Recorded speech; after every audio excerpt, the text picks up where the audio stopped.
Good morning बच्चों।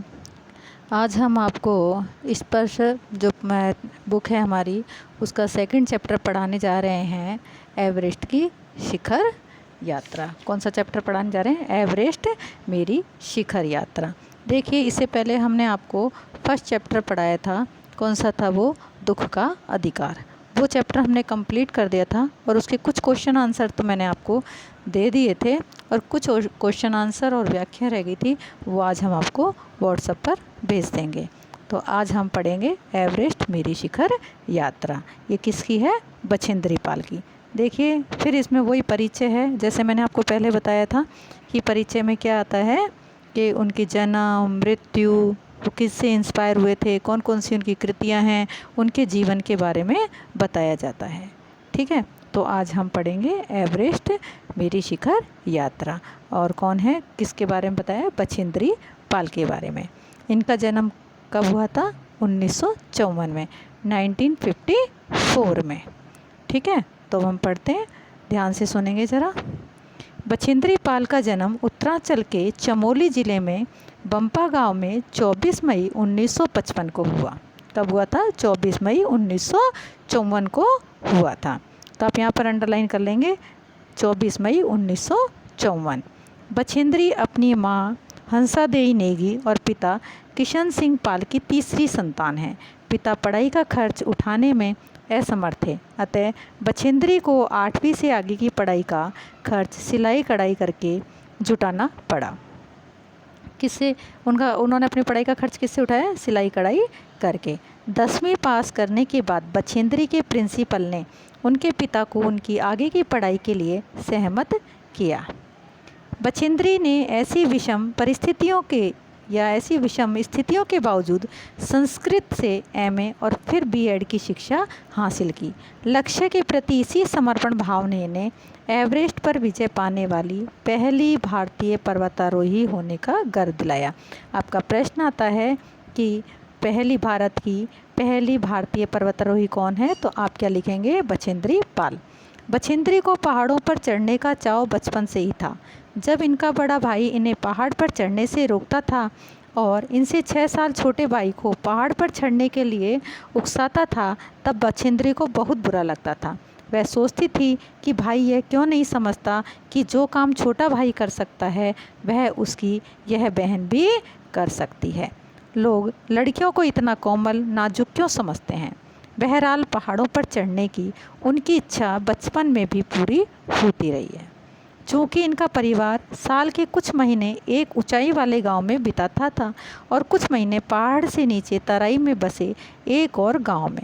जिस मौसम में परिवार नीचे तराई वाले गांव में आ जाता था, उन महीनों में स्कूल जाने के लिए बछेंद्री को भी 5-6 मील पहाड़ की चढ़ाई चढ़नी और उतरनी पड़ती थी। आया ना आपको समझ में?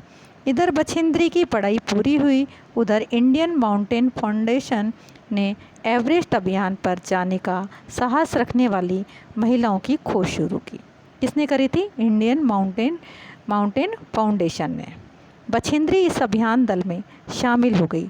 ट्रेनिंग के दौरान बछेंद्री 7500 मीटर ऊंची मान चोटी पर सफलतापूर्वक चढ़ी। देखो, कहीं भी जाने से पहले उनकी ट्रेनिंग होती है। कई महीनों के अभ्यास के बाद आखिर वह दिन आ ही गया जब उन्होंने एवरेस्ट विजय के लिए प्रयाण किया। बछेंद्री ने एवरेस्ट विजय को अपनी रोमांचक पर्वतारोहण यात्रा का संपूर्ण विवरण स्वयं ही कलमबद्ध किया, यानी कि उन्होंने स्वयं लिखा है। प्रस्तुत अंश उसी विवरण में से लिया गया है। यह लोमहर्षक अंश बछेंद्री के उस अंतिम पड़ाव से शिखर तक पहुंचकर तिरंगा लहराने के पल पल का ब्यौरा बयान करता है। इसे पढ़ते हुए ऐसा लगता है मानो पाठक भी उनके कदम से कदम मिलाता हुआ सभी खतरों को खुद झेलता हुआ एवरेस्ट के शिखर पर जा रहा हो। देखो बच्चों, आपने यहाँ बछेंद्री के जीवन परिचय के बारे में अब आपने देखा। अब हम चैप्टर जो है उसको विस्तार से पढ़ेंगे। एवरेस्ट शिखर मेरी शिखर यात्रा। देखिए, एवरेस्ट अभियान दल 7 मार्च को दिल्ली से काठमांडू के लिए हवाई जहाज़ से चल दिया। एक मजबूत अग्रिम दल बहुत पहले ही चला गया था, जिससे कि वह हमारे बेस कैंप पहुंचने से पहले दुर्गम हिमपात के रास्ते को साफ कर सके। दुर्गम यानी कि कठिन और हिमपात यानी कि बर्फ वाला रास्ता। नमचे बाजार शेरपा लैंड का एक सर्वाधिक महत्वपूर्ण नगरीय क्षेत्र है। अधिकांश शेरपा इसी स्थान तथा यहीं के आसपास के गांवों के होते हैं। यह नमचे बाजार ही था जहां से मैंने सर्वप्रथम एवरेस्ट को निहारा, जो नेपालियों में सागर माथा के नाम से प्रसिद्ध है। देखिए, ये आपका प्रश्न आता है कि कौन से नेपालियों में कौन से नाम से प्रसिद्ध है? ये सागर माथा। मुझे यह नाम अच्छा लगा। एवरेस्ट की तरफ गौर से देखते हुए मैंने एक भारी बर्फ का बड़ा फूल यानी कि प्लूम देखा, जो पर्वत शिखर पर लहराता एक ध्वज सा लग रहा था। मुझे बताया गया कि यह दृश्य शिखर की ऊपरी सतह के आसपास 150 किलोमीटर अथवा इससे भी अधिक की गति से हवा चलने के कारण बनता था। किसके कारण बनता था? हवा चलने के कारण, क्योंकि तेज हवा से सूखा बर्फ पर्वत पर उड़ता रहता था। बर्फ का यह ध्वज 10 किलोमीटर या इससे भी लंबा हो सकता था। शिखर पर जाने वाले प्रत्येक व्यक्ति को दक्षिणी पूर्वी पहाड़ी पर इन तूफानों को झेलना पड़ता था, विशेषकर खराब मौसम में। यह मुझे डराने के लिए काफ़ी था। फिर भी मैं एवरेस्ट के प्रति विचित्र रूप से आकर्षित थी और इसकी कठिनतम चुनौतियों का सामना करना चाहती थी। जब हम 26 मार्च को पेरिस पहुँचे, कब पहुँचे?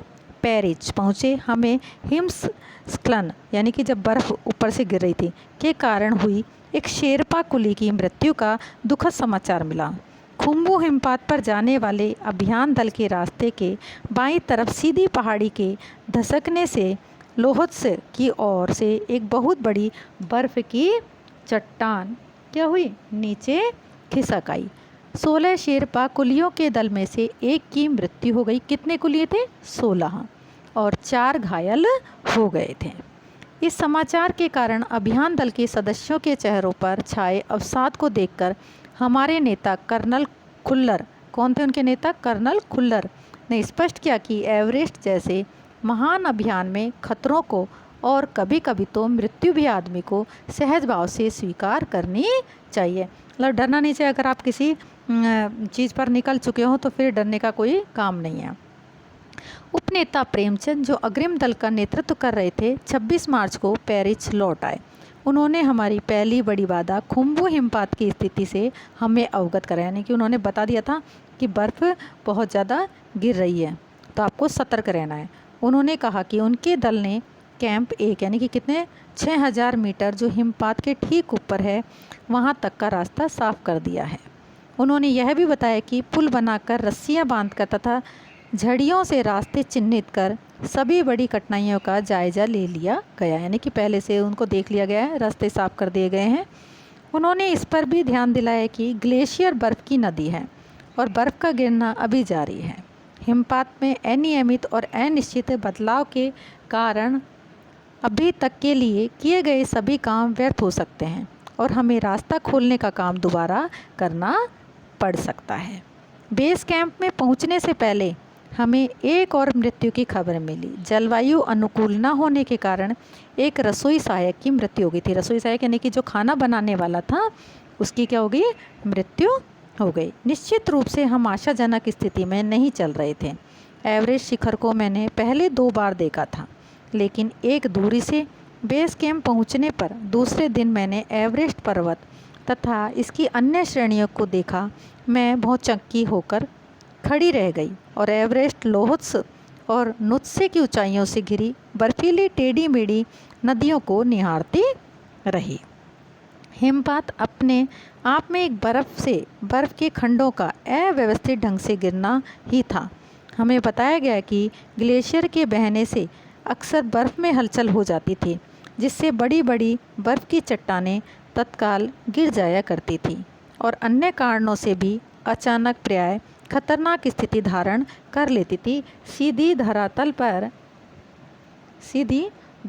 पर दरार पड़ने का विचार और इस दरार का गहरे चौड़े हिमविदर में बदल जाने का मात्र ख्याल ही बहुत डरावना था। इससे भी ज़्यादा भयानक इस बात की जानकारी थी कि हमारे संपूर्ण प्रवास के दौरान हिमपात लगभग 1 दर्जन आरोहियों और कुलियों को प्रतिदिन छूता रहेगा।